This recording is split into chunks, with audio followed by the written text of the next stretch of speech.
मित्रों, आज हम बात करेंगे एक स्पेसिफिक लक्षण की, पेशाब के रास्ते से खून आना। कई बार मरीज हमारे पास आते हैं इस शिकायत के साथ कि उनके पेशाब के रास्ते में खून आ रहा है।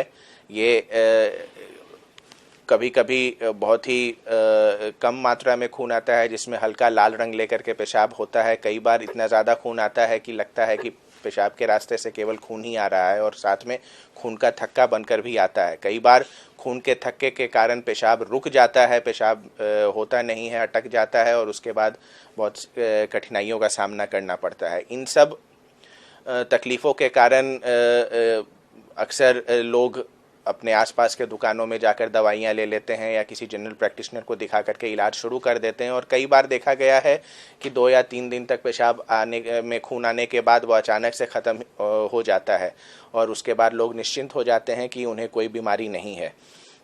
मगर ये एक बहुत ही बड़ी भूल होती है मरीज़ों की, ख़ास करके उन मरीज़ों की जिनका उम्र 35 साल से ज़्यादा है। ऐसे हर मरीज़ को अगर एक बार भी पेशाब के रास्ते में खून आता है तो उन्हें एक स्पेशलिस्ट यूरोलॉजिस्ट के पास जाना चाहिए और अपना चेकअप करवाना चाहिए। इस तरह के केसेस में हालांकि कुछ बिनाइन कारण भी होते हैं, मगर सबसे ज़्यादा इम्पॉर्टेंट और सबसे ज़्यादा कॉमन कारण होता है पेशाब के रास्ते का कैंसर। पेशाब के रास्ते में कैंसर अक्सर या तो पेशाब की थैली में हो सकता है, या प्रोस्टेट ग्लैंड में हो सकता है, या किडनी में हो सकता है। इन तीनों स्थितियों में पेशाब में खून आ सकता है। तो इसलिए ज़रूरी है कि एक स्पेशलिस्ट यूरोलॉजिस्ट के पास जाया जाए, उचित जांच पड़ताल कराई जाए, और उसके बाद इस पर पहुंचा जाए कि पेशाब के रास्ते में खून आने का कारण क्या है।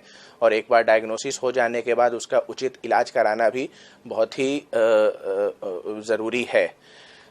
एक समय था जब किसी भी तरह के कैंसर का डायग्नोसिस होना ही मान लिया जाता था कि वह मरीज़ का मृत्यु प्रमाण पत्र बन गया है। मगर आज के समय में जहाँ पर कि हमारी मेडिकल साइंस ने इतनी तरक्की कर ली है, कैंसर सिर्फ कैंसर का हो जाना ही डेथ वारंट नहीं होता है, कैंसर का इलाज संभव है। यह कई कैंसरों के साथ साथ किडनी और प्रोस्टेट और पेशाब की थैली के कैंसर के साथ भी लागू होता है कि अगर इसे सही स्टेज में पकड़ लिया जाए और सही स्टेज में उचित इलाज शुरू कर दिया जाए तो उससे पेशेंट आराम से अपनी पूरी ज़िंदगी जी सकता है, उसे कोई तकलीफ़ नहीं होती है। किडनी के कैंसर में तो हमने इतनी तरक्की कर ली है कि अब पूरे के पूरे किडनी को काट करके हटाना भी ज़रूरी नहीं रहा, केवल कैंसर वाले पोर्शन को हटा करके भी हम लोग इलाज कर देते हैं।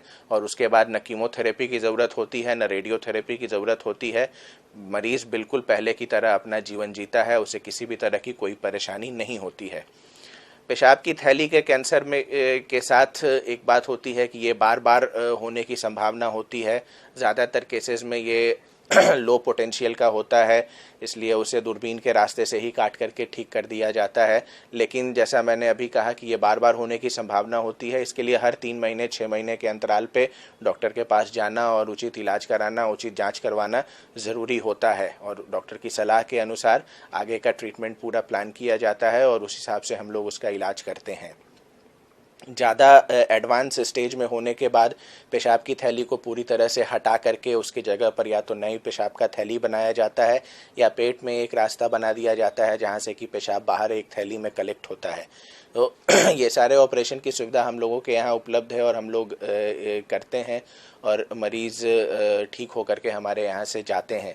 तो इसलिए अगर किसी को पेशाब की थैली का कैंसर डायग्नोज होता है तो ऐसी बात नहीं है कि उनकी ज़िंदगी में अब और कुछ नहीं बचा, उनका इलाज अभी भी संभव रहता है।